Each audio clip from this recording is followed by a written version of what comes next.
Hello there, my wonderful creatures of the beyond and your superb internet. So I have finished this piece of work and I've decided to call it Wavy Jupiter.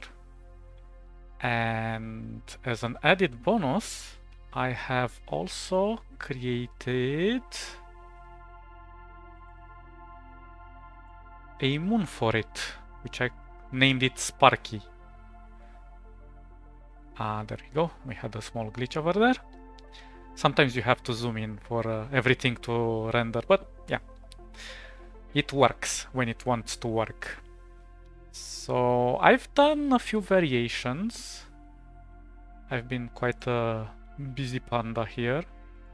This is the palette that I've worked with, and I have, come on, and I have tried to organize them as best as I could, but I kind of messed up with the filters a bit because they duplicated a lot once I duplicated the groups, so I kind of lost track of them, but yeah, it's not a big deal.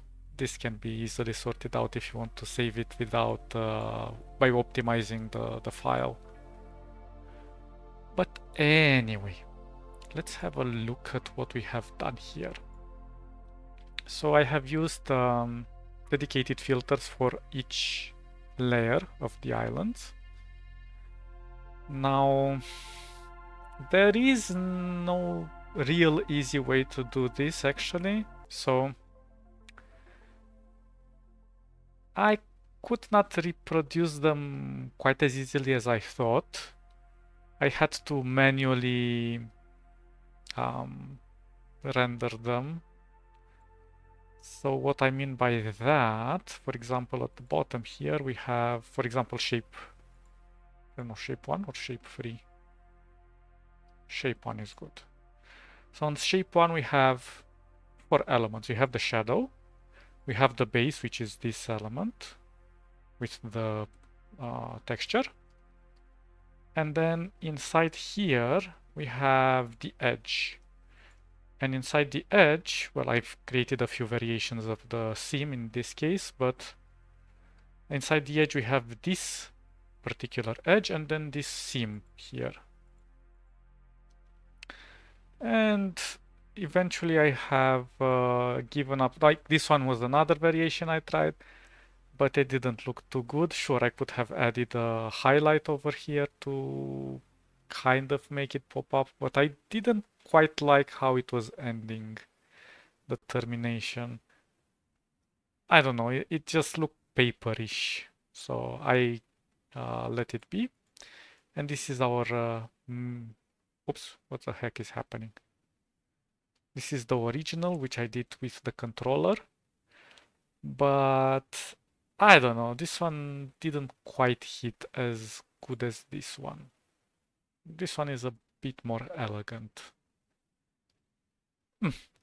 And it's a bit more simplified as well.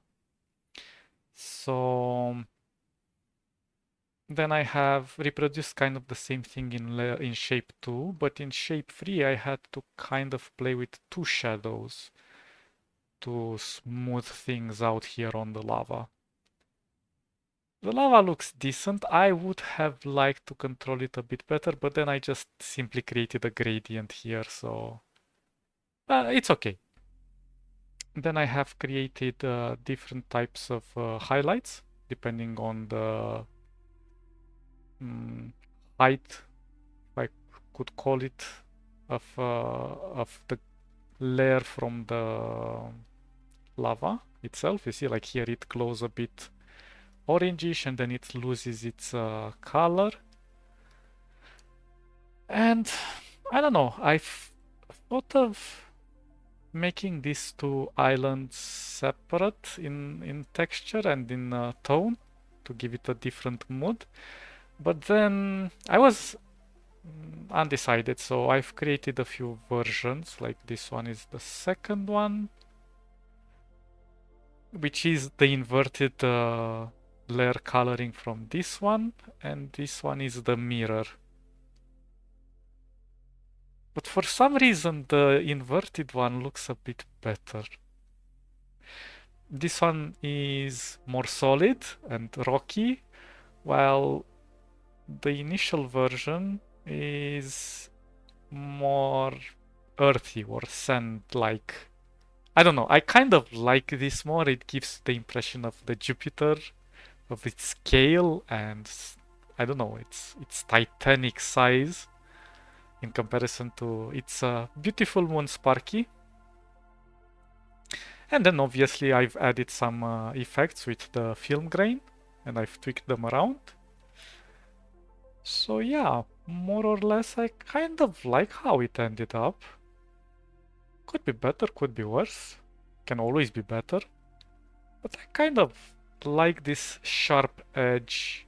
I don't know why. It just makes it float in this vast universe, like so. Ignore that. So yeah. All in all, I'm happy with this result. Looks fan-freaking-tastic. Well, I hope you guys enjoy it. I'll upload it to the G drive so you guys can download it and take it apart. And maybe it gives you some ideas to create this pop-up effect, 3D-ish like. Okay, awesome guys. You stay superb and I'll catch you in the next episode. Boy, boy, boy, boy, boy.